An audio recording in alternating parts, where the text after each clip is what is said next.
ఓం నమ శివాయ. అందరికీ నమస్కారం. మీరందరూ కలిసి నేను ఏదో మాట్లాడుతున్నానని అనుకోబాకండి. మన ఆరోగ్యం కోసం మాట్లాడుతున్నాను. ఎవరు సంతోషంగా మాట్లాడండి. నేను ఎప్పుడు సీరియస్గా మాట్లాడలేదు. నేను హ్యాపీగానే మాట్లాడుతున్నాను. నేను ఆరోగ్యంగానే ఉన్నాను. మీరు కూడా అలాగే ఉండాలనేసి నేను ఈరోజు పెసరట్టు పెసలతో చేసినటువంటి ఒక దోశను వేసాను అనమాట. దాంట్లో జీలకర్ర, అల్లము, ఉల్లిపాయలు అన్నీ వేసుకొని నేను దోశ పోసుకున్నాను. దానికి అల్లం పచ్చడి చేసుకున్నాను అనమాట. అల్లము, తెల్లగడ్డలు వేసుకొని ఆ రెసిపీ మీకు ఇప్పుడు నేను పంపిస్తున్నాను. మీరు చూసుకోండి. ఇది ఎంత ఆరోగ్యానికి ఎంతెంతో మంచిదన్నమాట. దీంట్లో అన్నీ మనకు కావాల్సిన ప్రోటీన్స్ ఉన్నాయి. ఉదయాన్నే మనం ప్రోటీన్ ఫుడ్ తినాలి. చిన్న ఉల్లిపాయలు, పెద్ద ఉల్లిపాయలు అన్నీ దీంట్లో ఉన్నాయన్నమాట. కొత్తిమీర, కరివేపాకు వేసుకొని పచ్చడి చేసేసాను.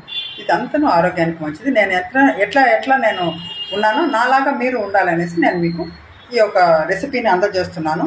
ప్రతి ఒక్కరూ ఆరోగ్యంగా ఉండాలని